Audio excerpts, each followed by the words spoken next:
শাহ আব্দুল আজিজ মুহাদ্দিসে দেহলভী রাহমাতুল্লাহি আলাইহি বলেন,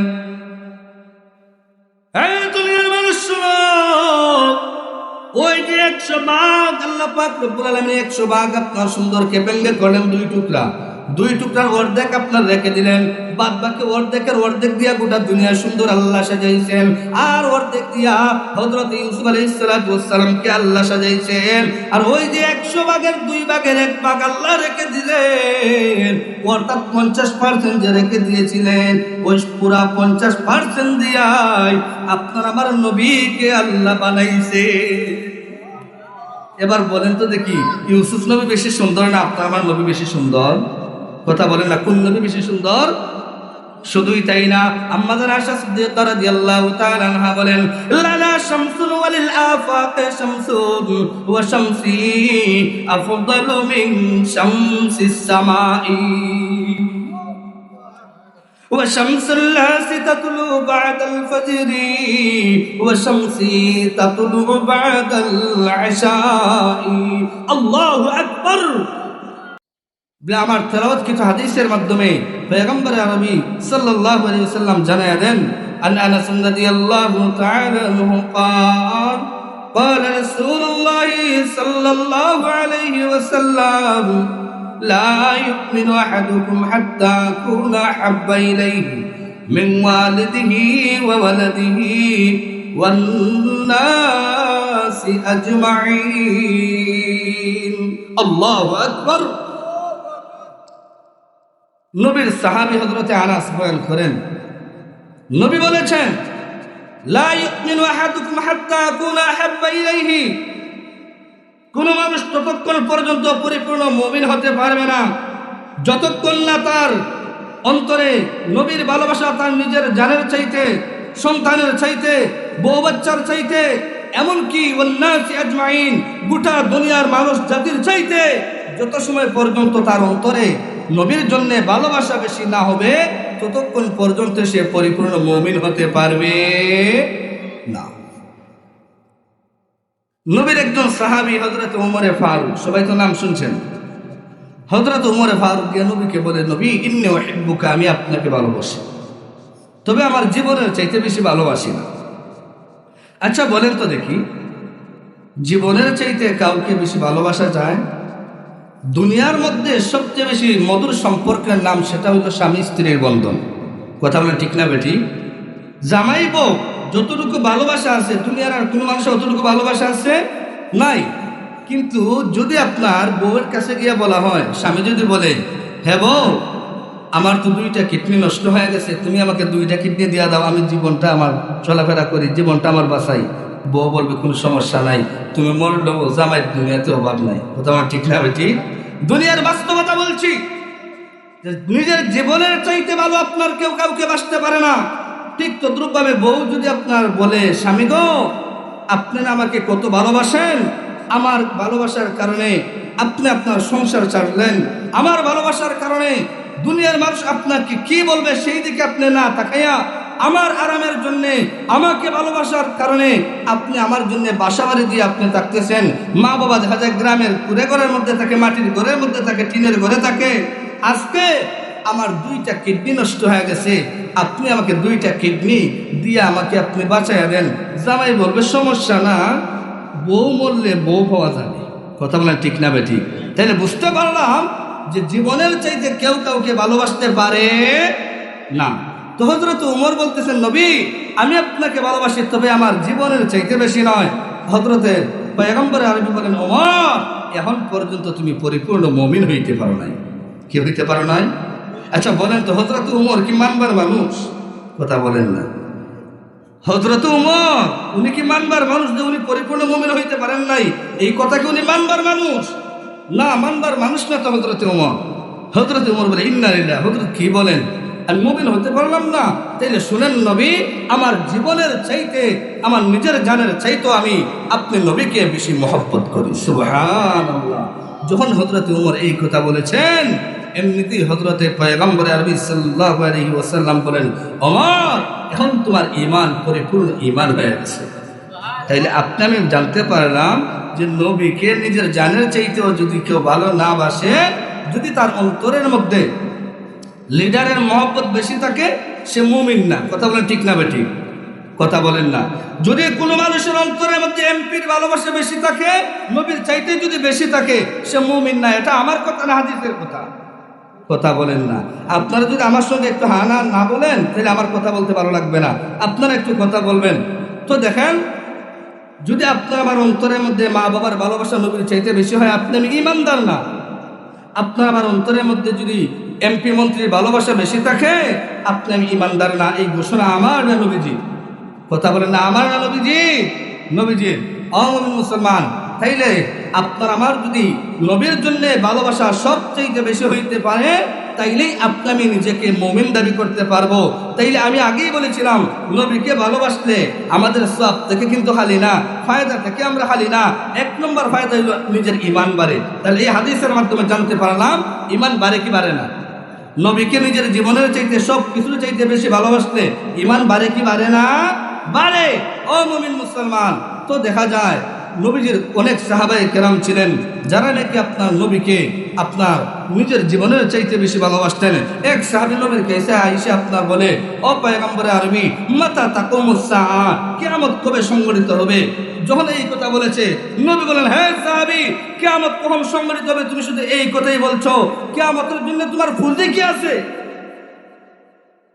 কারণ কিয়ামত তো ওই দিনের নাম যেদিন তোমার আমলনামা তোমার সামনে দেওয়া হবে। এটা তো শ্বশুর বাড়ির দিন না যে শ্বশুর বাড়িতে গেলেন আর কুরমা ফল আপনাকে দিয়ে দিবে। তুমি যে শুধু বলতেছো কিয়ামত কবে হবে, কিয়ামত কবে হবে, কিয়ামতের জন্য তোমার পুঁজি কি সেটা আগে বলো। যেই মাত্র নাকি পয়গম্বর আরবি সাল্লাল্লাহু আলাইহি ওয়াসাল্লাম এই কথা বলেছেন, নবীর সাহাবী এই লোকটা ডাক দিয়ে বলে, ও পয়গম্বর, আমি আপনাকে খুব বেশি ভালোবাসি, এটাই আমার একমাত্র পুঁজি, আর কোনো পুঁজি আমার নাই। সুবহান।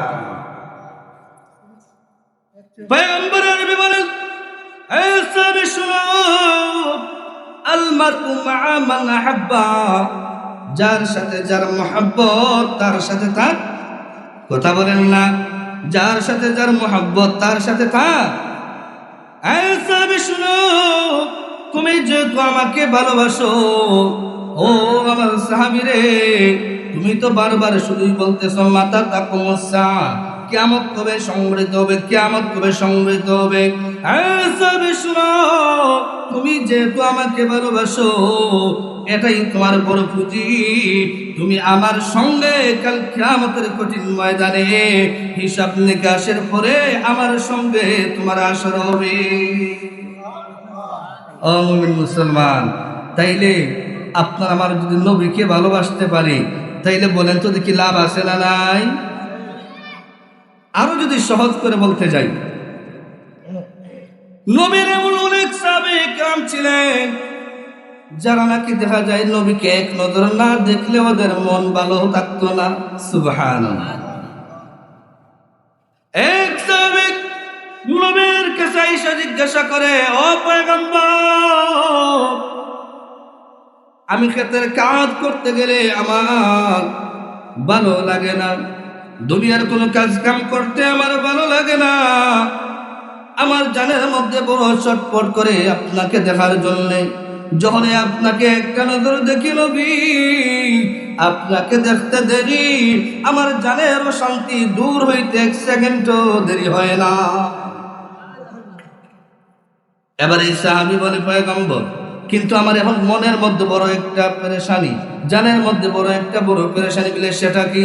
ও পয়গম্বর, দুনিয়ার মধ্যে আমার যখনই আপনাকে দেখতে মন চায় আমি আপনাকে দেখতে পারি, এবার আমার বড় টেনশন হয়ে গেল, জান্নাতের মধ্যে আমি আপনাকে কেমন করে দেখব? কারণ দুনিয়ার মধ্যে সাধারণত দেখা যায় যিনি দামি মানুষ হন উনাকে কিন্তু সব চাইলেও গিয়া সাক্ষাৎ করতে পারে না। কথা বলেন ঠিক না বেঠিক? আচ্ছা বলেন তো, আমাদের বর্তমান সময়ে বর্তমান অন্তর্বর্তীকালীন সরকারের প্রধান উপদেষ্টার নাম কি? কথা বলেন না, এভাবেই বললেন, একটু সুন্দর করে বলেন, ডক্টর জনাব মোহাম্মদ ইউনূস। তো ডক্টর জনাব মোহাম্মদ ইউনূস সাহেব, উনার সঙ্গে চাইলে কি কেউ সাক্ষাৎ করতে পারবে? কথা বলেন না। এখন যদি আমরা কেউ ওনার সাথে সাক্ষাৎ করতে যাই, ফর্ম ফিল আপ করতে করতে 3 মাস শেষ। কথা বল না, ঠিক না ঠিক? মুমিন মুসলমান বলে কেন? বলে উনি ভিআইপি মানুষ। উনি কি ভিআইপি? আচ্ছা বলেন তো দেখি, আমাদের নবী কি কম ভিআইপি? আল্লাহর পরে দুনিয়ার সব কিছুর চাইতে যার মর্যাদা, উনি হলেন বিশ্ব নবী, নবী মুহাম্মদুর রাসূলুল্লাহ। সবাই বলি সাল্লাল্লাহু আলাইহি ওয়াসাল্লাম। তো সাহাবী জিগায়, ও নবী, আপনি তো অনেক দামি মানুষ, আপনার সঙ্গে চাইলেই তো আর দেখা হবে না। সেই পেরেশানিতে আমি আত্মহারা, সেই টেনশনে আমি শেষ। দুনিয়ার মধ্যে যখনই মন চায় আপনাকে দেখতে পারি, জান্নাতের মধ্যে আমি কেমন করে দেখব? ও মুমিন মুসলমান, এবার নবী আপনার উত্তর দেন না, কোনো কিছুই বলেন না। ঠিক এই মুহূর্তে উনিও কিন্তু আপনার জবাব না নিয়া যাওয়ার মতো ব্যক্তি না। এমন অবস্থায় উনিও পেরেশানির মধ্যে। আবার এদিকে দেখা যায় পয়গম্বর আরবি সাল্লাল্লাহু আলাইহি ওয়াসাল্লাম, উনিও দেখা যায় আপনার পেরেশানির মধ্যে পড়ে গেছে। আমার সাহাবীর ভালোবাসা, আমার জন্য তার অন্তরের মধ্যে বেশি মহাব্বত, যার কারণে সে প্রত্যেকটা সময় আমাকে সে দেখতে আসে। এবার তো তার প্রশ্ন, যদিও আপনার দেখতে যদিও আপনার ছোট লাগতেছে, কিন্তু প্রশ্নের হিকমত আছে না নাই? কথা বলেন না, হিকমত আছে না নাই?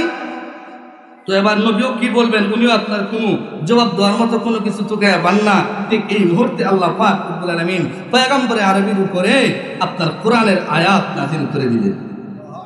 না সুবহানাল্লাহ, আরেকটু আস্তে বলেন। ومن يطع الله والرسول فأولئك مع الذين أنعم الله عليهم من النبيين سبحان الله আল্লাহর সঙ্গে সঙ্গে আয়াত নাযিল করে জানায় দিলেন, ও পয়গম্বর, আপনি ভালো করে ওকে বলে দেন, আপনি জানায় দেন, উম্মতদেরকে জানাইয়া দেন, ওয়া মাইয়ুতিল্লাহ ওয়ার রাসূল, যারা আল্লাহর ইতাআত করবে, রাসূলের ইতাআত করবে, আল্লাহর ইতাআত যারা করবে, রাসূলের ইতাআত যারা করবে, আল্লাহকে যারা ভালোবাসবে, নবীকে যারা ভালোবাসবে, ফাউলাইকা মাআল্লাযীনা আন'আমাল্লাহু আলাইহিম মিনান নাবিয়্যিন, আপনার রাসূলের সঙ্গে সে জান্নাতে থাকবে। ও মুমিন মুসলমান, শুধু তাই না, হযরতে বেলাল হাবশী রাদিয়াল্লাহু তাআলা আনহু যখন নাকি নবীর ইন্তেকালের সময় একেবারে মৃত্যু সজ্জার কাছাকাছি, এমন অবস্থা হযরতে বেলাল নবীর কাছে গিয়ে বলেন, পয়গম্বর, ও পয়গম্বর, এই জমিনের মধ্যে আমি বেলাল ছিলাম আপনার নবীর তত্ত্বাবধানে, আমি বেলাল ছিলাম আপনার নবীর তত্ত্বাবধানে। আমার তো মনে হচ্ছে গো নবী, এই দুনিয়ার জমিনের মধ্যে আপনার বেশি দিন বাঁচবেন না, বেশিক্ষণ বাঁচবেন না। ও পয়গম্বর, এই জমিনের মধ্যে আপনি নবীর দিকে তাকাইয়া আমার কাফির বেঈমানেরা কিন্তু আমাকে অনেক নির্যাতন করেছে। সব নির্যাতন আমি এক মুহূর্তে ভুলে গেছি যখনই আপনাকে দেখতে পারছি। আপনাকে যখন আপনার দেখতে পারছি, আপনার ভালোবাসা আমার অন্তরের মধ্যে থাকার কারণে কষ্টকে আমি কষ্ট মনে করি নাই। বুকের মধ্যে পাথর চাপা দিয়ে রাখছে, এরপরও আমার কষ্ট অনুভব হয় নাই। ও পয়গম্বর, এবার বড় পেরেশানি, এবার বড় টেনশন হয়। আপনি নবী যখন মারা যাবে তখন আমি কাকে দেখবো? সুবহানাল্লাহ বলেন না। হযরতে বেলাল যখন নাকি এই কথাগুলা বলেন, এমনিতে পয়গম্বর আরবি বলেন, বেলাল রে, ও বেলাল, তুই কাঁদবি না, তোর কান্নার কোনো দরকার নাই। আমি নবীকে তুই ভালোবাসিস, আমি নবীকে তুই আপনার সব সময় দেখিস। ও বেলাল, তোর পেরেশানির কোনো দরকার নাই। আমি নবী তোকে কয়েকটা ঠিকানা বলে দিচ্ছি রে বেলাল, ওই ঠিকানাগুলাই দিয়া যদি আমি নবীকে তুই বেলাল তালাশ করিস, আমি নবীকে তুই বেলাল পেয়ে যাবে। শুনতে রাজি আছেন সেই ঠিকানাগুলা কি? ও মুমিন মুসলমান, এবার পয়গম্বর আরবি বলেন, বেলাল রে, এক নম্বর হইল তুমি যদি আমাকে ফুলসিরাতের গোড়ায় গিয়া তালাশ করো রে বেলাল, আমি নবীকে তুমি পাইয়া যাইবা। 2 নাম্বার, তুমি যদি আমাকে হাউজে কাউসারের মধ্যে গিয়া তালাশ করো রে বেলাল, আমি নবীকে তুমি সেই হাউজে কাউসারের কিনারে পাইয়া যাইবা। ও বেলাল, তুমি যদি আমাকে মাকামে মাহমুদে গিয়া তালাশ করো রে বেলাল, আমি নবীকে তুমি সেই মাকামে মাহমুদে পাইয়া যাইবা। ও বেলাল, তুমি যদি আমাকে জাহান্নামের গর্তের কিনারে গিয়া তালাশ করো রে বেলাল, আমি নবীকে তুমি সেই জাহান্নামের গর্তের কিনারায় জাহান্নামীদেরকে সুপারিশ করিয়া জান্নাতে নেওয়ার জন্য সেখানেও আমি নবীকে দেখতে পাইবা। শুধুই কি বেলাল নবীকে পাইবে, না আমরাও পাইতে চাই? কথা বলেন, আমরাও পাইতে চাই কি চাই না? এমনিতেই পাওয়া যাইব না নবীকে ভালোবাসতে হবে? নবীকে ভালোবাসতে হবে, নবীর ইতাআত করা লাগবে, নবীর আদর্শ মোতাবেক জীবন পরিচালনা করতে হবে। তাইলেই তো আপনার আমার নবীর সঙ্গে এরকম আপনার সাক্ষাৎ হবে, নবীর সঙ্গে জান্নাতেও থাকা যাবে। কথা বলেন ঠিক না বেঠিক? ও মুমিন মুসলমান, সেই জন্যই দেখা যায় এক হাদিসের মধ্যে নবী বলেন, মান হাব্বা সুন্নতি ফাকাদ আহাব্বানি ওয়া মান আহাব্বানি কানা মাই ফিল জান্নাহ। সুবহানাল্লাহ। পয়গম্বর আরবি বলেন, মান হাব্বা সুন্নতি, যে নাকি আমার সুন্নতকে ভালোবাসলো, মান হাব্বা সুন্নতি ফাকাদ আহাব্বানি, সে যেন নিশ্চয় আমি রাসূলকে ভালোবাসলো। ওয়া মান আহাব্বানি কানা মাই ফিল জান্নাহ, আর যে নাকি আমি নবীকে ভালোবাসা হয়ে গেল, আমি নবীর সঙ্গে আল্লাহর তৈরি জান্নাতে থাকবে। অন্য হাদিসের মধ্যে নবী বলেন, তিরমিজি শরীফের মধ্যে হাদিস বয়ান করা হয়, মান আহইয়া সুন্নতি ফাকাদ আহইয়ানি ওয়া মান আহইয়ানি কানা মাই ফিল জান্নাহ। আল্লাহু আকবার। পয়গম্বর আরবি বলেন, যে আমার সুন্নতকে জিন্দা করলো, সে যেন আমি নবীকেই জিন্দা করলো। সুবহানাল্লাহ। আর যে নাকি আমি নবীকে জিন্দা করলো, আমি নবীর সঙ্গে জান্নাতে থাকবে। নবীকে ভালোবাসার মাধ্যমে, নবীর সুন্নত মোতাবেক জীবন পরিচালনা করার মাধ্যমে নবীর সাথে জান্নাতে কারা কারা থাকতে চাই? নারে তাকবীর, দ্বীন ইসলাম। আল্লাহ তুমি আমাদের সবাইকে কবুল ও মঞ্জুর করো। নবীকে ভালোবাসার মাধ্যমে, নবীর ইতাআত করার মাধ্যমে, নবীর আদর্শ মোতাবেক জীবন পরিচালনা করার মাধ্যমে জান্নাতে নবীর সঙ্গে আমাদেরকে বসবাস করার তৌফিকটা তুমি দিয়ে দাও। আর জোরে বলেন না ভাই আমিন। এবার প্রশ্ন হইতে পারে, হুজুর বলে নবীকে ভালোবাসবো, আমরা তো দুনিয়ার মধ্যে সাধারণত দেখি কোনো মানুষকে কোনো মানুষ ভালোবাসে, তার মধ্যে কয়েকটা আওসাফ পাওয়া গেলে, কিছু গুণ যদি পাওয়া যায়, তাইলেই নবীকে, তাইলে আপনার মানুষকে মানুষ ভালোবাসে। তাইলে এবার জানতে চাই, হুজুর নবীর মধ্যে এমন কোন আওসাফ আছে কি যেইগুলোর মাধ্যমে আমরা নবীর ইতাআত করতে পারি, যেইগুলোর মাধ্যমে আমরা নবীকে ভালোবাসতে পারি? জানার দরকার আছে না নাই? ও মুমিন, ও মুমিন, বর্তমান সময়ে যদি আপনারা একটু গভীর লক্ষ্য করে দেখবেন, বর্তমান সময়ে একটা নারীর পিছনে একটা পুরুষ দৌড়ায় কেন? বলে সুন্দরের কারণে। কথা বলেন ঠিক না বেঠিক? কথা বলেন ঠিক না বেঠিক? যদি কোনো মানুষ সুন্দর হয়, দেখবেন কোনো মানুষ সুন্দর হইলে ওই ব্যক্তির পিছনে মানুষটা দৌড়ায়। যার কারণে মুহাক্কিক উলামায়ে কেরামগণ বলেন, কোনো মানুষকে যেই সমস্ত গুণের কারণে মহব্বত করে, তার 4টা কারণ হতে পারে। কয়টা? কথা বলেন না, কয়টা কারণ? 1 নম্বর জামাল, 2 নম্বর কামাল, 3 নম্বর নওয়াল, ওয়া ফি রিওয়ায়াতিন ইহসান। এরপরে দেখেন, কোন মানুষের মধ্যে যদি কারামত পাওয়া যায়, এই 4 গুণ যদি কোন মানুষের মধ্যে থাকে রে মুমিন, তাইলে দেখা যায় মানুষ মানুষকে ভালোবাসে, মানুষ মানুষকে ইতাআত করে। এবার একটু আমরা পর্যালোচনা করি, দেখি আপনার আমার নবী কেমন সুন্দর। ও মুমিন, তাফসীরে আজিজ একটা কিতাব আছে, শাহ আব্দুল আজিজ মুহাদ্দিস আদ-দাহলভী রাহমাতুল্লাহি আলাইহি লেখা। তাফসীরে আজিজের মধ্যে উল্লেখ করে দেখ, আল্লাহ পাক রব্বুল আলামিন যখন সুন্দর বস্তুটাকে আল্লাহ বানাইবেন, এই সুন্দর বস্তুটাকে আল্লাহ পাক রব্বুল আলামিন বানাইয়া সুন্দর বস্তুটাকে ভেঙে করেছেন 2 টুকরা। কয় টুকরা? কথা বলেন, কয় টুকরা? হযরত শাহ আব্দুল আজিজ মুহাদ্দিস দেহলভী রাহমাতুল্লাহি আলাইহি বলেন, এই 100 টুকরাকে ভেঙে করলেন 2 টুকরা। এই 2 টুকরার অর্ধেকে 2 টুকরাকে আপনার আলাদা করিয়া এই মনে করেন 2 টুকরা করলেন। এই 2 টুকরা করিয়া 1 টুকরাকে আপনার একেবারে ফুল রেখে দিলেন। আরো 1 টুকরার অর্ধেক দিয়া হযরত ইউসুফ আলাইহিস সালাতু ওয়াস সালামকে আল্লাহ বানাইছেন।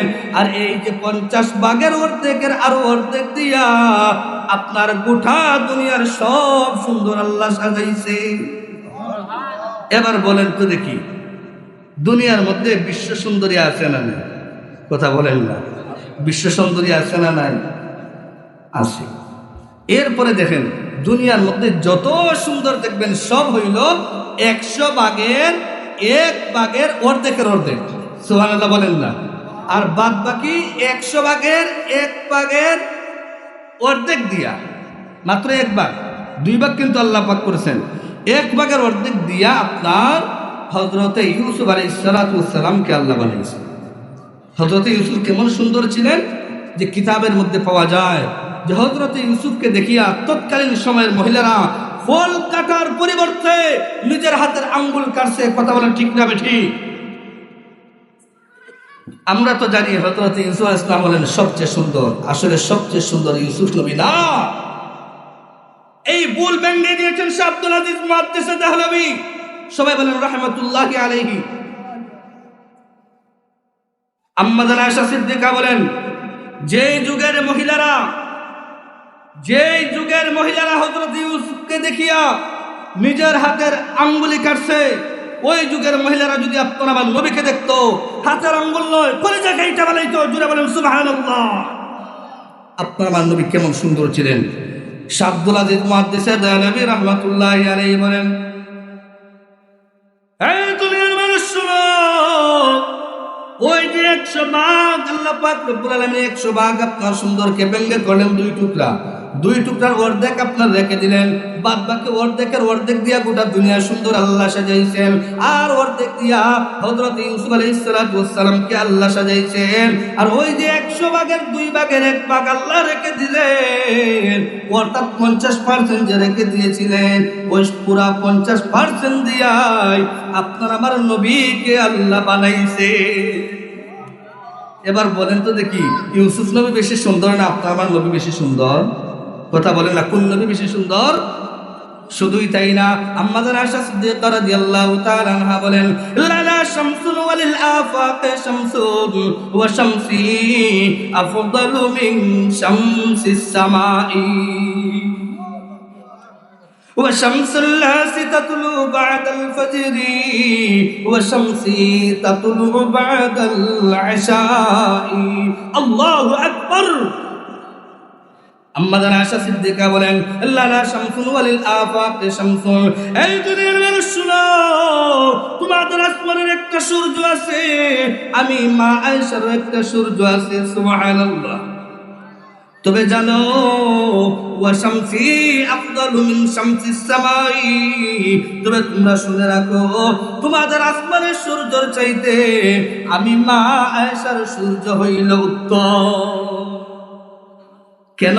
বলে ফাইন্নাশ শামসা তাতলু বাদাল ফাজরি ওয়া শামসি তাতলু বাদাল ইশাই। সুবহান।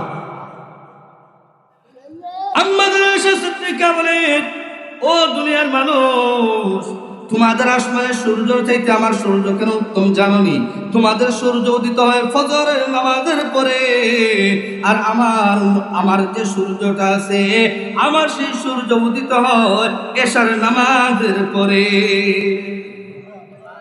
সেই জন্য ইরশাদুল কারি ইলা সহিহুল বুখারী, বুখারী শরীফের একটা আরবি ব্যাখ্যা গ্রন্থ আছে, ওই কিতাবের মধ্যে উল্লেখ করা হয়, আম্মা জানা আয়েশা সিদ্দিকা বলেন, এই দুনিয়ার মানুষ শোনো, নবী কেমন সুন্দর ছিল জানোনি?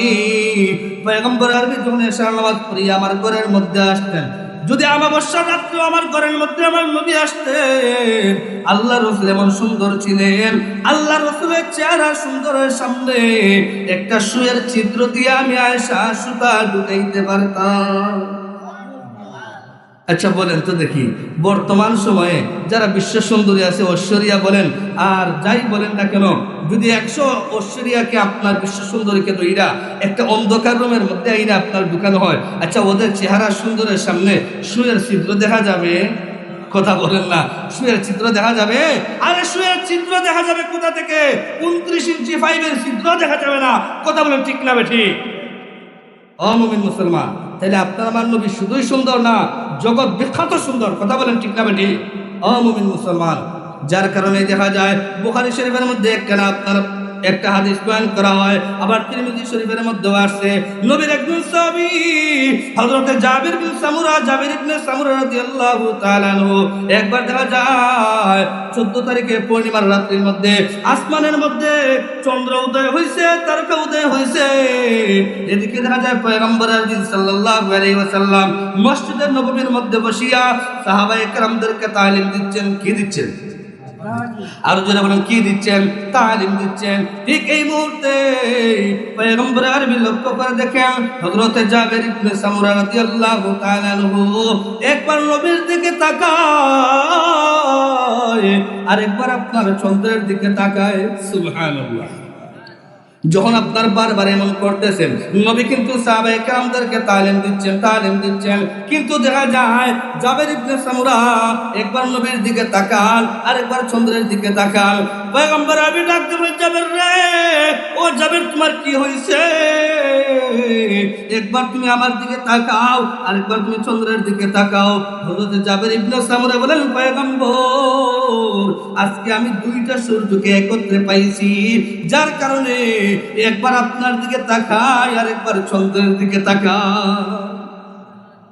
বলে তুমি তাকে কি পাইলা? হযরত জাবির ইবনে সামরা রাদিয়াল্লাহু তাআলা আনহু বলেন, ও পয়গম্বর আমি তাকাইয়া এই জিনিসটা বুঝতে পারছি, আসমানের চন্দ্রের মধ্যে খুঁত আছে, কিন্তু আমার নবীর মধ্যে কোনো বিন্দু পরিমাণ খুঁত নাই।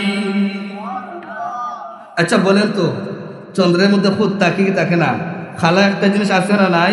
কথা বলেন না কেন? ও মুমিন মুসলমান ভাইরা আমার, নবী কেমন সুন্দর, কেমন সুন্দর!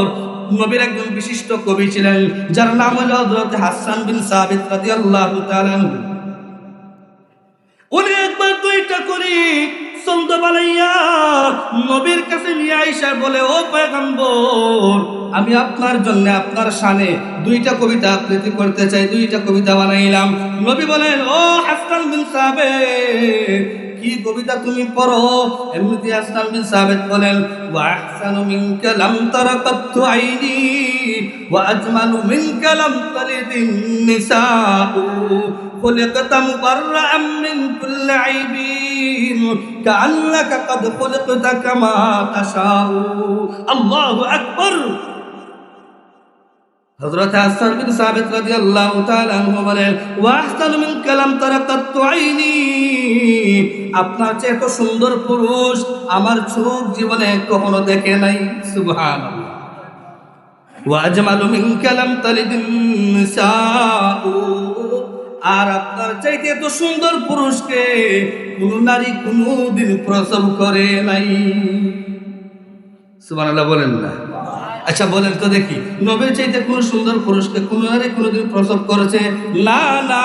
সেই জন্যই তো আপনার কিতাবের মধ্যে বলা হয়, যে মাত্র নাকি নবীর জন্ম হয়েছে, নবীর জন্মের পরে এমন অবস্থায় হযরত আমিনা নবীর চেহারার দিকে তাকায়, আর তাকাই আপনার মনে মনে বলে, হায় রে এত সুন্দর সন্তান, এত সুন্দর সন্তান, এত সুন্দর চেহারার অধিকারী আমার জীবনেও আমি কোনোদিন কোনো মানুষকে দেখতে পাই নাই। সুবহানাল্লাহ।